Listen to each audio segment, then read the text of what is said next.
బాబాయ్ నమస్తే. ఏంది జగన్మోహన్ రెడ్డి ఏంది ఈ మధ్యకాలంలో సినిమా డైలాగులు బాగా చెబుతున్నారు, అసలు ఎలా చూడాలంటారు? ఈ పుష్ప సినిమా డైలాగులు కానీ ఎలా చూడాలంటారు దీన్నంతా? ఎలా చూసేది ఏముందండి, ఈ శాసనం చేసా చూసా ఏమైనా పాపం అయితే ఎలక కార్డు ఎత్తి చూపించింది అన్నట్టు ఈ చంద్రబాబు గారు, ఈ పవన్ కళ్యాణ్ గారు వీళ్ళు జాలిపడి వదిలేస్తే వాడు ప్రవర్తన ఎట్లంటే ఎలక కార్డు ఎత్తి చూపించినట్టు ఉంది. ఎవరు వీళ్ళు చట్టాన్ని గట్టిగా బిగించి గట్టిగా లోపలేసి వాళ్ళకి తగిన శిక్షలు వేయాల్సిన అవసరం ఎంతైనా ఉంది. లేకపోతే ఈ చట్టం చాలకపోతే కొత్త చట్టం తీసుకొచ్చినా సరే శిక్షించకపోతే రాష్ట్రం అల్లకల్ల పరిస్థితి కనపడుతూ ఉంది. వాడు ఏందండి, వాడు రఫ్ అని వాడు కూడా అన్నాడు ఒక యాదవ ముఖ్యమంత్రి చేసిన వీడు కూడా ఈ యాదవ మాట్లాడి అయితే తప్పేంది అంటాడు. ఈ యాదవులందరినీ నరికితే తప్పేంది వచ్చినప్పుడు? ఈ యదవులందరినీ నరికితే మట్టుకు తప్పేంది? పనికి మాలిన నాకు దేని పనికి యదవులందరూ వీళ్ళు పనికి మాలిన వాళ్ళందరూ కలిసి ఒక పార్టీ పెడితే ఆ పనికి మాలిన వాళ్ళకి గంజాయి బ్యాచ్, రౌడీ బ్యాచ్ సపోర్ట్ పలుకుతూ ఉంటే ఆంధ్ర రాష్ట్ర గవర్నమెంట్, మన సీఎం గారు, మన పవన్ కళ్యాణ్ గారు వీళ్ళందరూ గట్టి చర్య తీసుకుని ఒక ప్రత్యేక చట్టం తెచ్చిన వాళ్ళని నిరోధించాల్సిన అవసరం ఎంతైనా ఉందా లేదా? వీళ్ళు ఎందుకు ఆ పని చేయలేకపోతున్నారు? ప్రజలకు కూడా ఏమైనా ఒక అభద్రతా భావం ఏర్పడకుండా ముందుగా గట్టిగా ఒక ప్రత్యేక చట్టం తీసుకొచ్చిన ఇటువంటి వాళ్ళని బయటకు తరలేకుండా చేయాల్సిన అవసరం ఎంత ఉందో. సినిమాలో డైలాగ్ చెబితే తప్పే ఉంది, సినిమా డైలాగ్ చెప్పుకునే స్వేచ్ఛ కూడా ఆంధ్రప్రదేశ్లో లేదా అనే మాట మరి జగన్మోహన్ రెడ్డి వాడుతున్నాడుగా. సినిమా డైలాగ్ సినిమా హాల్లో సినిమా చూస్తా చెప్పుకోవాలా? ప్రజాక్షేత్రంలోకి వచ్చి ప్రజాస్వామ్యంలో మాట్లాడాల్సిన మాటలు అనేది ఇమ్మీడియట్గా గట్టిగా చర్య తీసుకోకపోతే మాత్రం దాని ఫలితం ఇప్పుడు ప్రభుత్వం కూడా భవిష్యత్తులో దానికి ఫలితం అనుభవించాల్సిన అవసరం ఎంత వచ్చిందని చెప్పి నేను తెలియజేసుకుంటున్నాను. వీళ్ళని అసలు బయట తిరగడానికి అర్హులు కాదు వీళ్ళు. అసలు వాళ్ళని వదిలిపెట్టడం ఈ గవర్నమెంట్ ఎందుకు ఆలోచన చేస్తున్నారు? వదిలిపెట్టడానికి గట్టి చర్యలు ఎందుకు తీసుకోలేకపోతుంది? వాళ్ళ చేత కాకపోతే నా బట్టేటికి ఒక నెల ఇమ్మని చంద్రబాబుని వాళ్ళందరం ఈ చర్య తీసిన తర్వాత మళ్ళీ అసలు పదాలకు ఇస్తాం. ఒక నెల ఇమ్మని నాకు చంద్రబాబుని పదాలు నేను చెప్తున్నా. వాళ్ళకి మొత్తాన్ని నిరోధించి మళ్ళీ వాళ్ళకి అప్పు చెప్తా. ఎందుకు చేయలేకపోతున్నారు? చేతగా చేయలేకపోతున్నారా? వాళ్ళని చూసి దడుస్తున్నారా? ప్రజల్లో ఒక అభద్రతా భావం ఏర్పడుతూ ఉంది.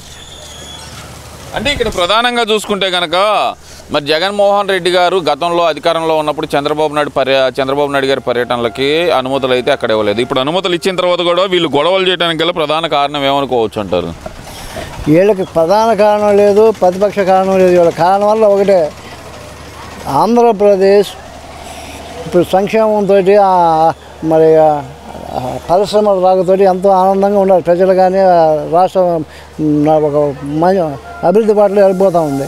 ఇవన్నీ వాళ్ళకి నచ్చవు. వాళ్ళకి ఎక్కడో చాట సమస్యలు సృష్టించి రకరకాల ప్రజలను ఇబ్బందులు గురి చేయడం వాళ్ళ లక్ష్యం. కాబట్టి ఇన్నాళ్ళు చూడాలి చెప్పండి, అన్నం ఉడికిందో లేదో మొత్తం 40 సంవత్సరాలు ఒక మెతుకు చాలు. వీళ్ళు అయిపోయింది. వీళ్ళ యొక్క ఆలోచనలన్నీ అమ్మట ప్రజలకు అర్థమైపోయింది. మరి పరిపాలన చేస్తున్నటువంటి నాయకుడికి ఎందుకు అర్థం కావట్లేదు?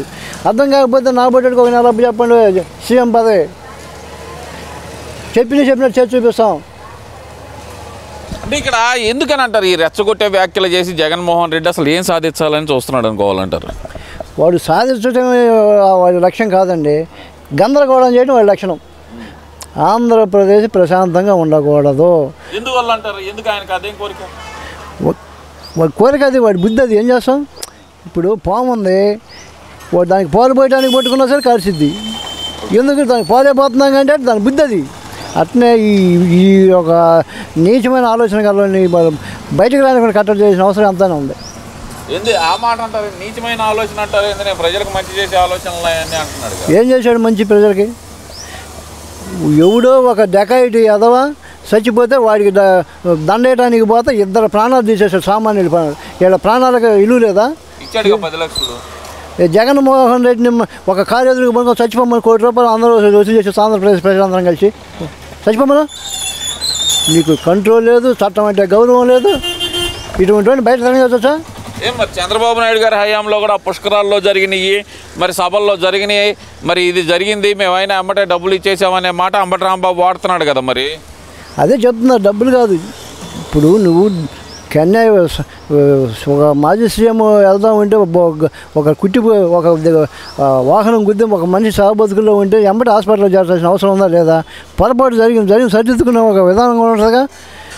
ఎవరు పోతుంది దేనికి అర్జెంట్ పని ప్యానల్ కాపాడటానికి పోతున్నాడా ఎప్పుడు ప్యాకెట్లు డెకాయిట్లు ఏదో వాడు ఒక బెట్టింగ్లు ఊళ్ళో జనం అక్కడ అప్పులు చేసి వాళ్ళు అప్పులు తట్టుకోలేక ఆత్మహత్య చేసుకుని ఎదవకి విగ్రహం పోతే ఒక సామాన్యంగా బతికే ఇద్దరు ప్రాణాలు తీసుకొని పోతాడా ఈడొక ఎదవ వాడొక ఎదవ అనుకోవాలా లేకపోతే ఎవరు మంచి అనుకోవాలి అందరూ ఎదవలు అనుకోవాల్సిన అవసరం ఉంది ఆ ఎదవ కోసం పోయాడు అందరూ ఎదవలే ఒక గంజాయి బ్యాచ్కి కాడికి పోయినాడు ఏమనుకోవాలా గంజాయి ఈ వాడు ఎదవేగా మరి రౌడీలకి కాడికి పోవటం గంజాయి బ్యాచ్కి కాడికి పోవటం డకాయిట్ల కాడికి పోవటం ఈ డకాయిట్లు ఏదైనా బయటనే కొన్ని చేయండి మీ దండం పెడతాం మీ గవర్నమెంట్లో చంద్రబాబు గారు పవన్ కళ్యాణ్ గారు అసలు మేము ప్రజలకు మంచి చేయడానికి వస్తున్నాం అసలు మేము ప్రజల్లోకి వస్తుంటే కనుక చంద్రబాబుకి అసలు ఎల్లో గ్యాంగ్కు వణికిపోతుంది పక్కలు తడిసిపోతున్నాయి అని చెప్పి మన సాక్షి ఈశ్వర్ డిబేట్లలో చెబుతున్నాడు కదా గట్టిగా మరి పక్కలు తడిసిపోతున్నాయి మరి సాక్షి వాళ్ళు చెప్పినట్టు వాడు ఒక శనిగాడు తయారయ్యాడు ఒక ఈ వాళ్ళే ఎదవాలనుకుంటే ఎదవలకు ఒక శనిగాడు తయారయ్యాడు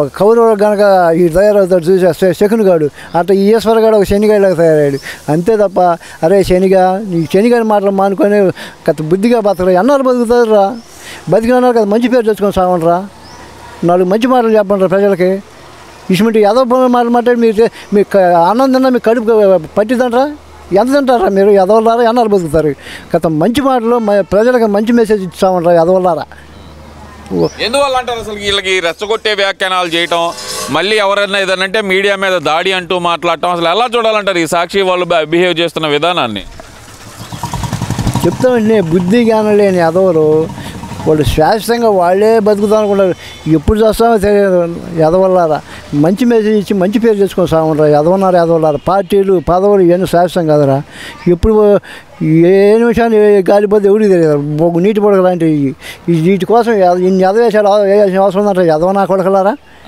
మంచి బతుకు బతకండిరా మంచి ప్రజలు మంచి పేరు తెచ్చుకోండిరా సరే ఇవన్నీ ఒక ఎత్తు మరి వాళ్ళ కార్యకర్తలు అలా మాట్లాడినా సరే జగన్మోహన్ రెడ్డి ఖండించకపోగా తప్పేముంది అలాగే చూస్తే మంచిదే కదా ఇంకా మంచిదే కదా అలాంటి మాటలు మాట్లాడితే అంటూ ఆయన సమర్థించే విధంగా మాట్లాడటం మళ్ళీ అక్కడికి వచ్చి ఏదైతే చనిపోయిన వ్యక్తి మందు తాగింది 5వ జూన్ ఏదైతే గడిచిన జూన్ 5వ తారీఖు తాగితే అసలు టీడీపీ వాళ్ళ వేధింపుల వల్లే చనిపోయాడంటూ ఆయన గురించి మాట్లాడటం అంటే ఈ సంవత్సర కాలంలో ఆయనకేం తీరలేదంటారా ఈ సంవత్సర కాలంలో గంజాయి బ్యాచ్ని రౌడీలని గోండాలని నేను సరి చేసుకొని సరిపోయి పాప ఇప్పుడు నిదానం సర్దుకొని వచ్చాడు ఇన్నాళ్ళు చచ్చిపోయిన ఏమన్నా దేశం కోసం సేవ చేసి వచ్చాడా ఎదవన్నారు ఎదవ బెట్టింగులు కాసి జనానికి డబ్బులు లేక చచ్చాడు కట్టలేక ముందాకి అటువంటి ఎదవ కోసం నువ్వు రావాల్సిన అవసరం లేదు ఎదవన్నారు ఎదవ ఇట్లా అడుగుతున్నాడు మళ్ళీ సీఎం అయితే అయ్యాడు ఒక ఎదవ కోసం వచ్చామంటే ఇది ఎదవన్నారు ఎదవ అయితేనే వచ్చాడు వాడు ఎందుకు చచ్చిపోయాడు ఏమన్నా